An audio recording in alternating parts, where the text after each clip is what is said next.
Hello guys, সবাই কেমন আছো? আমি খুব ভালো আছি। আজকে আবার নতুন একটা ভিডিও নিয়ে চলে আসলাম। আমি ফার্স্টে রেডি হয়ে নিচ্ছি, মানে ঘর দুয়ার সাফা করে নিয়েছি। তারপর আমি বেরিয়ে যাচ্ছি। আর আমার তো এটা বুঝতেই পারছো কি আমার ফেভারিট পার্সন। তারপর স্টেশনে গিয়ে ঢংসং করছিলাম। তারপর ওকে হাই হ্যালো বলছিলাম। তারপর টিকিট কাটতে বলেছিলাম, জলদি জলদি যাও, ট্রেন চলে আসবে। তারপর বলতে বলতে ট্রেন চলেই আসলো। তারপর আমরা ঝটপট করে ট্রেনের টিকিটটা কেটে আমরাও অল্প ঢংসং করে যাচ্ছিলাম যাতে ট্রেনটা পাই। তারপর এখানে আবার ট্রেনটা দাঁড়িয়েছিল, জানি না কেন। তারপর আবার এখানে ঢংসং করে ট্রেনে উঠে গিয়ে আবার গোগামুখে চলে আসলাম ট্রেন দিয়ে। তারপর এখানে দুজনে ওকে বলছিলাম, চলো আমার হাত থেকে ধরো। দুজনে হাতটা ধরে একসাথে নামে ভিডিও করব। তারপর এখানে দেখাচ্ছিলাম স্টেশনে কত গাড়ি দাঁড়িয়ে থাকে।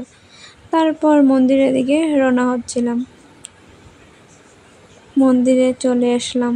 মন্দিরে টুকটুক করে চলো যাই। সবাই সবাই তো না, তোমরা দেখছো আমি যাচ্ছি, তোমরা দেখতে থাকো।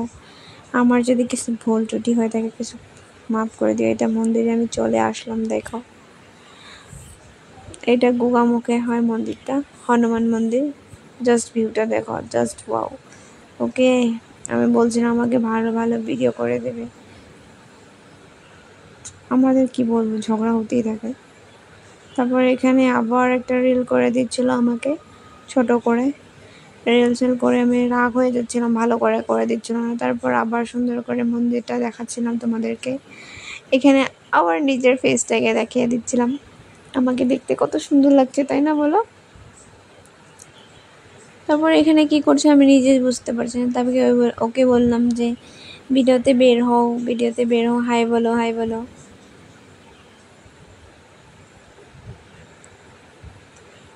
এখানে তারপর মন্দির থেকে বাড়িতে চলে যাচ্ছি। তারপর একটা রেস্টুরেন্টে চলে আসলাম। এখানে মেনু কার্ড দেখছিলাম, দুজনে ডিসাইড করছিলাম কি খাবো। লাস্টে গার্লিক নান নিয়েছিলাম এবং মটর পনির, লাস্টে জিরা রাইস, আবার মটর পনির। তারপর খাওয়া দাওয়া হয়ে যাওয়ার পর টাটা বলে সবাইকে, লখিমপুরকে মন্দিরকে টাটা বলে বাড়িতে চলে যাচ্ছিলাম। কি বলবো, এই গরমের মধ্যে ঘাম। ড্রেসটা চেঞ্জ করে দিয়েছিলাম, অনেক ঘাম হয়ে যাচ্ছিল।